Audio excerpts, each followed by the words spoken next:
आज अक्षय तृतीया वैशाख मास शुक्ल पक्ष तृतीया तिथि होची अक्षय तृतीया। वर्षक भितर एभली दिन केबे भी आसी नଥାଏ। एही दिन को चाष और चाषीर दिन कहले किछि अत्युक्ति हेबा नै। एही दिन को चाषी कुल बिल को हल लांगल धरी अखी मुठी अनुकूल करिथाय, जाकी एही दिन रे हल और अखी बुणिले ताहा केबे क्षय होय नଥାଏ एवं बिलरे बा खेतरे सुनार फसल फलिथाय बोली हिंदू धर्म रे एहार महत्व बेस रही। एपरिकी केउ आवाहमान कालरू पुरी श्री जगन्नाथ रथ कार्यर शुभारंभ बा अनुकूल होता है आज ही दिन में।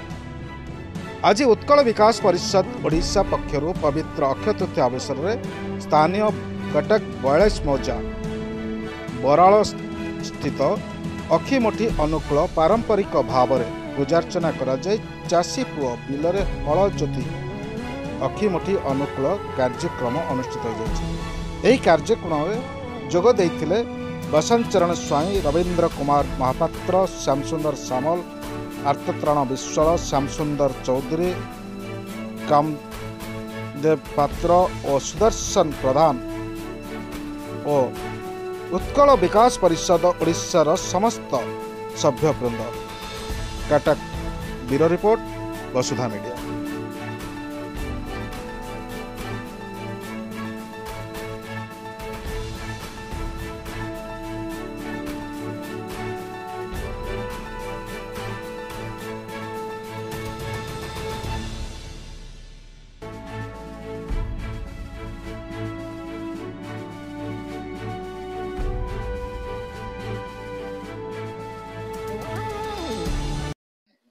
मुझे उत्कल विकास परिषद कैशियर मु दीर्घ संस्था 20-25 वर्ष है सभ्य अच्छी। आमर ये जो उत्कल विकास परिषद नाटा दिखाई सीना किंतु आम प्रकृत में आम हूँ सब खंडात क्षेत्रीय चषा सब यही समाजर यहाँ हूँ गोटे संस्था। तेणु ए संस्था मुझे विशिष्ट चाषी मोर चाष बास सब अच्छी मु सब प्रति वर्ष अनुकूल घरे करे अक्षय तृतीय। तेणु आज मोर सुजोग पड़ी ये आमर जो 42 मौजारे अखिमुठी आम उत्साहित करुचु लोक आम उत्कल विकास परिषद तरफ सब चाषी मान उत्साहित करुचु जे एमती अखिमुठी समस्त आम पालन करवा ए चाष को बजाय रखा। ए चाष मु युवपीढ़ी मान कहूँ जे समस्ते कौन सी चाकरी विषय न गोड़े निजे समस्ते स्वावलंबी है आम समस्ते चाष करवा, निज जमी आम चाष करवा, फल उपजेबा, धान उपजेबा, जहाँकि आमको क्या देश को समृद्ध करवा क्या आम निर्भर करने पड़ोनी। आमको विशेष भाव चाष जो बुड़ी बुड़ी जाऊँ पुनरुद्धार करवा मूल लक्ष्य लोक आमर उत्कल विकास परिषदर चेयरमैन एवं दीर्घ वर्ष आम यही संस्था काम कर जेते बंधु देखुंट प्राय समस्ते उत्कल विकास परिषदर जीवन मान आजीवन सदस्य। आज कौन आपणकर चाषी और चाषर दिन कहला कि अतिरिक्त हेबने से दिन पई आपण कोन कहबाक चाहे? आज गोटे दिन आसी जोड़ा कि एमती वर्षक थरे आसे आ मो मतर आउ थरे हुए जो दिन गुंडीचा यात्रा हुए। आज दिनटा आरंभ शेष पर्यंत आज हूँ तार पूरा मांगल्य दिवस, मांगलिक दिवस।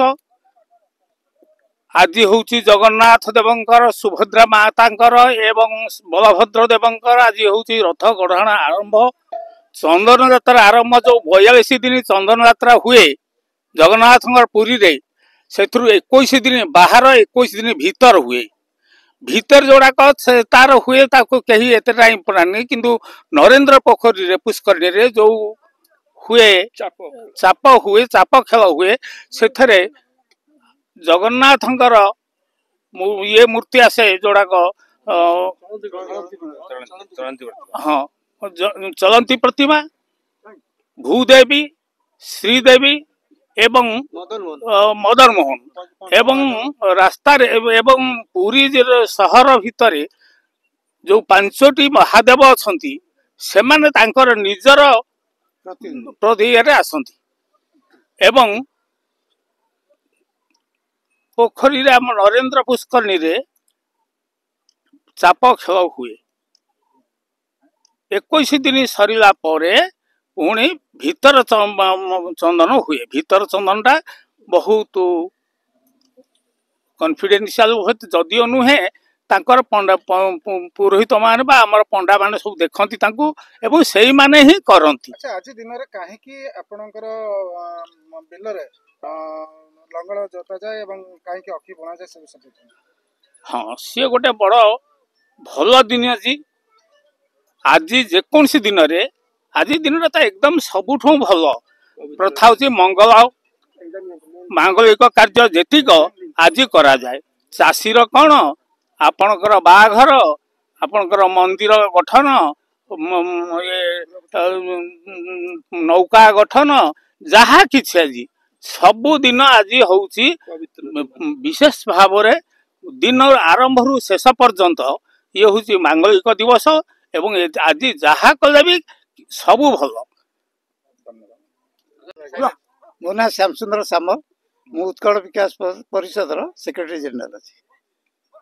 आज अक्षय तृतीया एवं चाष और चाषीर दिनटे कहले अत्युक्ति हेबनी से परिप्रेक्षी आपण कोन कहब चाहते आमर ये उत्कल विकास परिषद ये चाषी कूलर को नहीं गठन कराई 1997 मसीह आमर रजिस्टर्ड ऑर्गेनाइजेशन ये उत्कल विकास परिषद जिते सभ्य चाषी को बिना कई अलग को ग्रुप आसी सभ्य ही ना तेणुक आमर जेतु आज अखिमुठी अक्षय तृतीया चाषी कूलर प्रथम आद्य दिवस जो धान बुणा हो अखिमुठी दिया अखिमुठी अनुकूल हो चाषीर प्रथम कार्य आज आरंभ हो ये संगठन उत्कल विकास परिषद सबु वर्ष भरी आम पालन कर पालन करूँ।